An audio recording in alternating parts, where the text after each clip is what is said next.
শরৎচন্দ্র চট্টোপাধ্যায়ের লেখা আলো ও ছায়া। শুনো দিদি, যোগ্যদাদা এসে গেছে। পোড়ার মুখে এতক্ষণে আমায় বলার কথা মনে পড়ল। আলো মশাই। আবার ওই নামে আমাকে ডাকলে? এটা তোমার সূক্ষ্ম বুদ্ধিতে আসে না মশাই, যে তুমি না থাকলে আমি কোথাও নেই। আচ্ছা। কিন্তু আমি না থাকলেও তুমি চিরকাল চিরজীবী। তাই তুমি আলো আর আমি ছায়া। বিচারটা কোনো কাজের হলো না ছায়া দেবী। খুব হয়েছে, বেশ হয়েছে, চমৎকার হয়েছে আলো মশাই। এক বিকেলে টেবিলের ধারে বসে যজ্ঞদত্ত চিঠি লিখছিল। পর্দা সরিয়ে ছায়াদেবী সাবধানে সে ঘরে ঢুকল। তুমি বিয়ে করবে না কেন? সে জবাব তো রোজই একবার করে দিয়ে আসছি তোমায়। তুমি একটা বিয়ে করো না কেন? ছি, কি যে বলো না তুমি। কেন?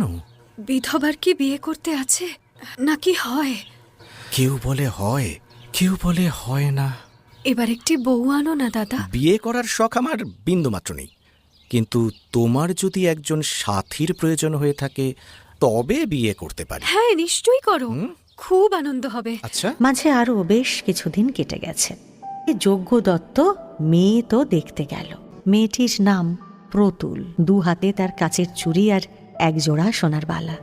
যজ্ঞদত্ত মুখ টিপে হেসেই ফেলল তার সে সাজগোজ দেখে। মেয়েটির চোখ এবার জলে ভরে যাবার উপক্রম হতেই যজ্ঞদত্ত বাড়ির লোককে বলল বিয়ের দিন স্থির করতে। ওদিকে বাড়িতে সুরমা কিছুতেই স্থির হতে পারে না। যজ্ঞদত্তর জন্য সে ছটফট করতে থাকে। কি যেন একটা আজ তার হারিয়ে গেছে।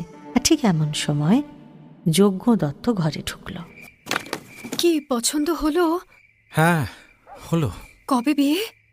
বোধহয় এই মাসেই। বিয়ে করে যজ্ঞদত্ত